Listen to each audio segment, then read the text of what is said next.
नमस्कार। जीसीटी के इस ऑनलाइन प्लेटफॉर्म पर मैं मुकेश बागर आप सभी का एक बार फिर से हार्दिक स्वागत करता हूं। तो आज अपना नया टॉपिक है जिसका नाम है डायोफेंट्स इक्वेशन, यानी कि डायोफेंट समीकरण। तो उसके बारे में आज की क्लास का अध्ययन करेंगे। उससे पहले मैं आपको बता दूं कि डायोफेंट्स क्या होते हैं। डायोफेंट्स वह होती है जब कोई दो अज्ञात राशियां अपने को दी हुई होती है तो हम उसे अनिर्धारित इनडिटरमाइन या फिर डायोफेंट्स कहते हैं। उसके लिए एक समीकरण होती है, समीकरण में कुछ रूल्स होते हैं। जैसे कि मैंने समीकरण लिख दिया x plus b y equal to c. तो इसमें जो पूर्णांक है किसका मान 0 होना चाहिए, किसका मान 0 नहीं होना चाहिए, कुछ रूल्स है। उन रूल्स के अकॉर्डिंग है जो समीकरण है वो बनती है। तो करते अपनी क्लास स्टार्ट। तो आइए,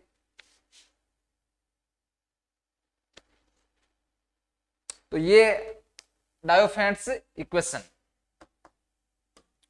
अब इसमें देखो, इसमें होता क्या है कि एक जब हमारे पास में कोई इक्वेशन दी हुई है x plus b y equal to c, ये हमारे पास में कोई समीकरण दी हुई है। इस समीकरण का रूल ये होता है कि हमारे पास में जो समीकरण दी गई है जिसमें ए और ये बी है, ए और बी के जो मान दिए गए हैं वो डज नॉट इक्वल टू 0 होने चाहिए। A does not equal to 0 and b does not equal to 0, और सी इसमें ए क्या हो, पूर्णांक हो। ये रूल है इसका। सी जिसमें क्या हो, पूर्णांक, ए का मान 0 नहीं होना चाहिए, बी का मान 0 नहीं होना चाहिए। तो ये जो समीकरण है एक्स प्लस बी वाई, इसको हम क्या कहते हैं, डायोफेंट्स इक्वेशन। और इसमें जो अज्ञात राशियां हैं, अज्ञात राशियों की बात करें तो अज्ञात राशियां क्या क्या है, अज्ञात राशियां इसमें है x व y। ठीक है, अब इसका विलोम ज्ञात करते हैं। तो x की जगह आपको x0 नोट लेना है, y की जगह y नोट लेना है। यदि है ना, यहाँ पे जैसे कि x बराबर x नोट एंड y बराबर y नोट लेना है। ठीक है, अब x बराबर x नोट और y बराबर y नोट लेंगे तो उसके अकॉर्डिंग जो समीकरण बनेगी वो समीकरण क्या होगी भाई, समीकरण क्या होगी, x की जगह क्या लिया x नोट और y की जगह ले लिया y नोट।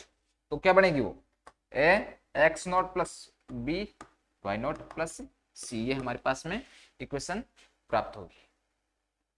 क्लियर है भाई, इतना इतना क्लियर है। तो आगे देखो, अब है कुछ इनके रूल्स हैं, जो रूल्स आप देख लो कि जब हमारे पास में x plus b y equal to c अपने पास में समीकरण दी हुई है, a does not equal to 0 and b does not equal to 0 हो, तो उस स्थिति में हमारे पास में जैसे कि ए बराबर बी बराबर सी बराबर 0 है, ये प्राप्त हो जाए इस समीकरण से, तो हम कहेंगे कि दी गई समीकरण है उसका हल है, उसका क्या होगा, हल होगा। और जब अपने आ जाए ए बराबर बी बराबर 0 and C does not equal to 0, तो उसका हल है विद्यमान नहीं होगा। ये इसके कुछ रूल्स हैं। अब रूल्स इनके समझ गए होंगे। अब रूल्स से समझने के बाद में हम आएंगे क्वेश्चनों पे, और इसके क्वेश्चंस है वही इंपॉर्टेंट है। तो करते हैं अपनी क्लास की जो थ्योरम है, कुछ एक आधी थ्योरम करेंगे, उसके बाद में आएंगे क्वेश्चनों पे। तो करते हैं स्टार्ट। तो थ्योरम है अपनी ये, यदि ए बी बराबर डी, तो समीकरण x plus b y equal to c का हल पूर्णांकीय हल होता है। ये हमें सिद्ध करना है, मान निकालना है, इस जो थ्योरम है उसको हल करना है। इसमें ये भी है आपके, यदि डी अपॉन सी, ये भी दिया हुआ है थ्योरम में। तो भाई इसकी जो शुरुआत है सबसे पहले हम करेंगे कैसे, मानना है। मानेंगे क्या, जो मान दिया गया है हमारे पास में क्या, डी अपॉन, माना डी अपॉन सी हो, तो जिसमें सी बराबर आर डी। आर क्या है यहाँ पे, आर एक पूर्णांक, आर यहाँ पे क्या है कि पूर्णांक है। तो माना क्या हमने, D upon C, D upon C equal to, C equal to क्या आ जाएगा, आर डी। क्लियर है भाई इतना? अब देखो यहां पे कि ए बी है, ए बी मान लिए ए वे बी, ये इक्वल टू क्या है डी।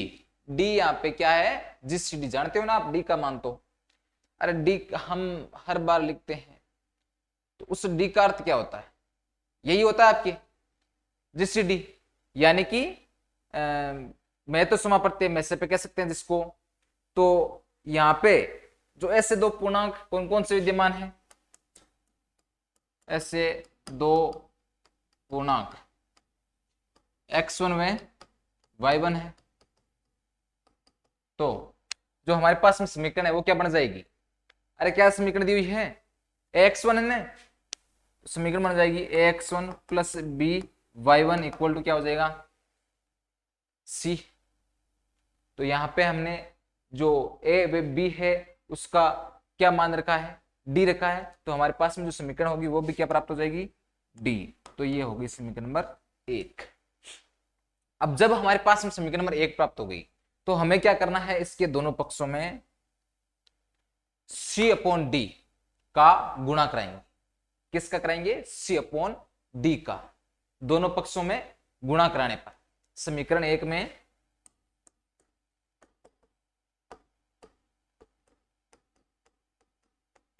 दोनों पक्षों में c अपॉन डी का गुणा कराने पर, ठीक है। अब c अपॉन डी है उसका गुणा कराएंगे तो ये क्या हो जाएगा, यहां पे c अपॉन डी, तो ये हो जाएगा a x1 c upon D dot B plus न c अपॉन डी, ये इक्वल टू हो जाएगा d dot c upon D. D से d कैंसिल हो जाएगा, यहां से आप देखना, इसमें यहां पे जो मान है a x1 c upon D और यहां पे b c अपॉन डी, तो इनको मैं यदि अलग अलग लिखूं, एक को बाहर ले लिया एक को, या फिर मैं इसको ये भी लिख सकता हूं c बराबर, जैसे मैंने एक को बाहर ले लिया तो ये क्या हो जाएगा c upon D x1 plus b c upon D, यहाँ पे कहाँ गया रे भाई वो y1 भी तो है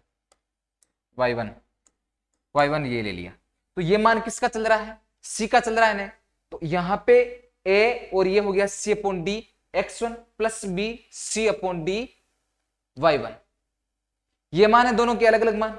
तो यहां से हम देखते हैं कि ये जो मान है c अपॉन डी x1 और c अपॉन डी y1, उन दोनों के मानों को हम क्या कर देंगे, अरे क्या लिख देंगे a x plus b y, यहां पे जो x और y के मान क्या क्या हो जाएंगे c upon D x1 and c upon D y1, ये इन दोनों के मान होंगे जो कि ऊपर वाले समीकरण है उसको संतुष्ट करेंगे, और संतुष्ट करने पर हम क्या कहेंगे कि इसके हल विद्यमान है। क्लियर है भाई, इतना क्लियर है? तो ये थ्योरम है वो कंप्लीट हो चुकी है, बस इतनी सी है थ्योरम और कुछ भी नहीं है इसमें। अब हम आते हैं अपने नेक्स्ट क्वेश्चनों पर। क्वेश्चन अपने पास में a बराबर 2x plus 3y equal to 4, तो इसमें क्या करना है, a नंबर लगा लो और लिख दो 2x plus 3y equal to 4। यहां से सबसे पहले हमें a b c and d का मान निकालना है, तो a b c d के मान कैसे निकालते हैं, a का मान दिया हुआ है, a का मान कितना है यहाँ पे, a बराबर 2 है, b का मान कितना है, b का मान यहाँ पे 3 है, c का मान यहाँ पे हो जाएगा 4 और d का मान क्या हो जाएगा भाई, d का मान क्या करना है, अरे d का मान कौन सा होता है GCD, तो GCD किसका होता है 2 और 3 का, a एंड b का, अभी मैंने बताया था ना a and b equal to d लिया था, तो a और b के मान कौन कौन से है, a बराबर हमारे पास में 2 दिया हुआ है, b बराबर मान है हमारे पास में 3। हमें क्वेश्चन में क्या दिया हुआ है, क्वेश्चन में ये पूछा गया है determine if the following linear Diophantine equation are soluble, कि ये जो समीकरण है डायोफेरेंट समीकरण है वो साधनीय है या नहीं है, यानी कि हल विद्यमान है या नहीं है, ये हमें सिद्ध करके बताना है। तो हमें सिद्ध करने का तरीका अभी तक मैंने आपको एक ही बताया है, जो कि स्टार्टिंग में बता दिया था, लास्ट जो थ्योरम थी उसमें बताया था। उसी जो तरीका है, टाइप है, उसको अपने दिमाग में रखना है और उसी के अकॉर्डिंग इस क्वेश्चन को हल करना है। तो यहाँ पे ए और बी दिया गया है, तो हम जानते हैं कि ए और बी के है वो क्या है, यहाँ पे 2 और 3 है, तो उनका डी का मान क्या आएगा भाई, 2 और 3 का जीसीडी क्या आएगा, मैं तो समापवर्ती क्या आएगा, ग्रेटर कॉमन डिवाइजर क्या आएगा, 2 और 3 दोनों के अलग लगेंगे, तो इनमें से कुछ भी कॉमन नहीं आने वाला है, कॉमन आएगा तो क्या आएगा 1, तो इसका जीसीडी कितना होगा 1 होगा। तो यहाँ पे आपको क्या करना है, अब यहाँ पे जो बात है वो थोड़ी सी ध्यान में रखने योग्य है, बस आंसर आपके इतना ही है।